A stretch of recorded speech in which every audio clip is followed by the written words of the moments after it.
जलसा के बाहर साफ सफाई करने वाले के लिए भावुक हुए अमिताभ बच्चन, दिल खोलकर की तारीफ।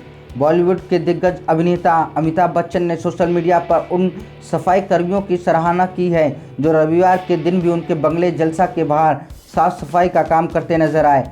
रविवार की रात को अभिनेता ने कुछ तस्वीरें साझा की जिसमें उनके घर के बाहर सफाई कर्मियों को झाड़ू लगाते देखा जा सकता है। इन तस्वीरों के साथ बिग बी ने लिखा, कौन कहता है संडे की वेल, बिसर मीटिंग बंद हो गई जलसा गेट पे।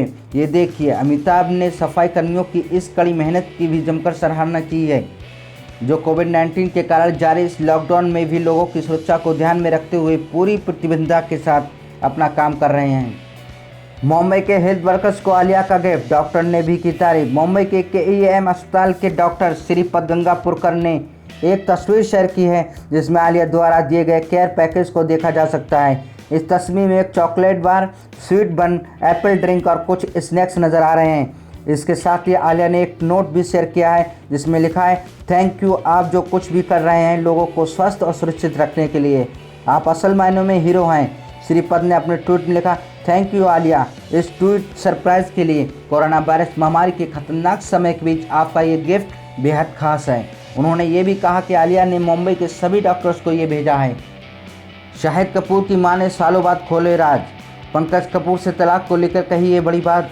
शाहिद कपूर की मां नीलिमा अजीम पंकज कपूर की पहली पत्नी थी। हाल ही में उन्होंने एक इंटरव्यू के दौरान अपने तलाक और सिंगल मदर के तौर पर बेटी की परवरिश के लेकर कई बातें की।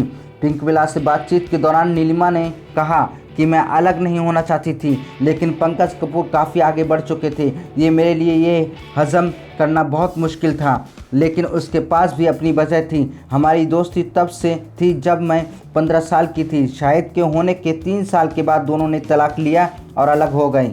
सलमान खान के नाम पर अंश अरोड़ा को मिला फेक मैसेज, पुलिस में शिकायत दर्ज। दरअसल अंश अरोड़ा को मैसेज और मेल आया था जिसमें दावा किया गया था कि सलमान खान अपनी फ्रेंचाइजी टाइगर के लिए विलन कास्ट कर रहे हैं और ये रोल उन्हें ऑफर हुआ है। बाद में शक होने पर अंश ने इसकी जानकारी पुलिस को दी। अंश ने मुंबई के ओचवेरा पुलिस स्टेशन में इस मामले में शिकायत भी दर्ज करवाई है। अमिताभ बच्चन ने दिखाई उंगलियों की क्रिएटिविटी, बोले इन्हें चलाने रहना बेहद जरूरी। महानायक अमिताभ बच्चन ने बुधवार देर रात अपने इंस्टाग्राम अकाउंट पर एक पोस्ट शेयर की जिसमें उन्होंने उंगलियों के स्वभाव के बारे में बताया। उनके मुताबिक पुनर्गठन के मामले में ये मानव शरीर का सबसे जटिल हिस्सा है। इसके साथ ही उन्होंने एक फ़ोटो भी शेयर किया जिसमें उन्होंने उंगलियों से क्रिएटिविटी दिखाने की कोशिश की। अपनी पोस्ट में अमिताभ ने लिखा, हाथों की उंगलियां फिर से जोड़ने के मामले में तकनीकी रूप से मानव शरीर का सबसे जटिल हिस्सा है। उन्हें लगातार चलाते रहना ज़रूरी है। अगर ऐसा नहीं किया तो वे सख्त हो जाएंगी। मुझे पता है क्योंकि कुछ साल पहले दिवाली पर बम की वजह से जब मेरे हाथ में चोट लगी थी तब मेरे अंगूठे को तर्जनी तक चलाने के लिए मुझे 2 महीने का इंतज़ार करना पड़ा था। लेकिन देखो, जब वे उंगलियों का काम कर रही होती हैं तो क्या कर सकती हैं, रचनात्मकता। मुंबई में फंसे स्टूडेंट ने सोनू सूद से लगाई मदद की गुहार। मुंबई शहर के थाना में लॉकडाउन के बीच फंसे एक छात्र ने सोनू सूद से ट्विटर पर मदद की गुहार लगाई। छात्र ने लिखा, सोनू सूद सर, मैं एक छात्र हूं और थाने में फंसा हुआ हूं। मेरी कोई मदद नहीं कर रहा। मेरी मां बहुत बीमार है और वो मेरे लिए काफ़ी चिंतित है। मुझे उत्तर प्रदेश के गोरखपुर में जाना है। आप ही मेरी आखिरी उम्मीद हो, कृपया मेरी मदद करें सर। सोनू सूद ने छात्र के ट्वीट का जवाब देते हुए लिखा, अपनी मां से कहो कि वो जल्द ही तुम्हें देखेगी। सोनू सूद की इस दरिया दिली को लोग खूब सराह रहे हैं। एक्टर के इस ट्वीट पर लोग खूब कमेंट कर रहे हैं और अपनी प्रतिक्रियाएं दे रहे हैं। बता दें, संकट के इस समय में एक्टर सोनू सूद बसों के अलावा मजदूरों को खाना भी मुहैया करा रहे हैं। लॉकडाउन में दुल्हन के जोड़े में छाई सपना चौधरी, सोशल मीडिया पर वायरल हुआ ब्राइडल लुक। हाल ही में सपना चौधरी ने अपनी कुछ तस्वीरें शेयर की हैं जिसमें वो दुल्हन के जोड़े में नजर आ रही हैं। सपना चौधरी को दुल्हन के जोड़े में देखकर फैंस ने पूछना शुरू कर दिया है कि क्या वो शादी करने जा रही हैं, लेकिन उनकी ये तस्वीर एक फ़ोटो शूट की है, क्रीम कलर का लहंगा, बालों में गजरा और हैवी ज्वेलरी के साथ। सपना इन तस्वीरों में काफ़ी खूबसूरत लग रही है। सपना ने इन तस्वीरों को शेयर करते हुए लिखा, हर छोटा बदलाव बड़ी कामयाबी का हिस्सा होता है।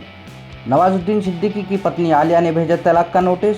नवाजुद्दीन सिद्दीकी की पत्नी आलिया ने 10 साल की शादी के बाद आखिरकार लॉकडाउन में ही अपने पति को तलाक का कानूनी नोटिस भेज दिया है। आलिया के वकील अभय शाह ने साफ किया है कि क्योंकि इस समय पोस्ट ऑफिस बंद है और स्पीड पोस्ट से नोटिस नहीं भेजा जा सकता, इसलिए एक्टर को व्हाट्सएप और ईमेल के जरिए नोटिस भेज दिया गया है। वहीं नवाज की पत्नी ने इस नोटिस पर कहा है कि उनके पास इसके अलावा कोई चारा नहीं था। ये दोनों पति पत्नी लंबे समय से एक दूसरे से अलग रह रहे हैं।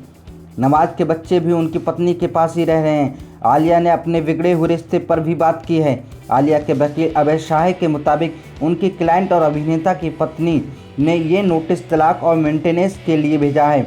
वकील के मुताबिक आलिया ने खुद भी नवाज को इस नोटिस की कॉपी व्हाट्सएप पर भेजी है, लेकिन नवाजुद्दीन ने इस नोटिस का कोई जवाब देना तो दूर कोई प्रतिक्रिया देना भी ज़रूरी नहीं समझी है। टिकटॉकर फैजल सिद्दीकी के वीडियो पर भड़की पूजा भट्ट, उठाए ये सवाल। फैजल सिद्दीकी ने टिकटॉक पर एक वीडियो बनाई थी। इस वीडियो पर एसिड अटैक को प्रमोट करने के आरोप लग रहे हैं। विरोध करने वालों की सूची में एक्ट्रेस डायरेक्टर पूजा भट्ट का भी नाम जुड़ गया है। पूजा भट्ट ने फैजल के इस वीडियो से नाराज़गी जताई है। इस मामले पर पूजा भट्ट ने एक ट्वीट भी किया है। पूजा भट्ट ने लिखा, पृथ्वी पर लोगों के साथ क्या गलत हुआ, ये बेहद विकृत है। टिकटॉक इंडिया, आप अपने प्लेटफॉर्म पर ऐसे कंटेंट को इजाज़त भी कैसे दे सकते हो? और जो महिला इस वीडियो में है, क्या आपको एहसास भी है कि इस प्रकार की वीडियो का हिस्सा बनकर आप कितना नुकसान कर रहे हो? जेनेलिया ने बताया शाकाहारी बनने का अपना अनुभव। बोली, अन्य फ़ायदों के अलावा मेरे अंदर क्रूरता पहले से कम हुई। एक्ट्रेस जेनेलिया देशमुख ने हाल ही में सोशल मीडिया पर कुछ फोटो शेयर करते हुए अपने खेतों में उगी बैंगनी रंग की जैविक पत्ता गोभी और उनसे बने सूप को दिखाया। इसके साथ ही अपनी पोस्ट में उन्होंने शाकाहारी बनने के बाद के अपने अनुभव को भी बताया। उनके मुताबिक शाकाहारी बनने के बाद उनके अंदर जानवरों के प्रति क्रूरता पहले से कम हुई है और वे ज़्यादा दयालु हो गई हैं। इसके साथ ही उन्होंने इंस्टा स्टोरी पर भगवद गीता का एक भव्य भी शेयर किया, जिसमें हर जीव के दर्द को महसूस करने के बारे में लिखा था।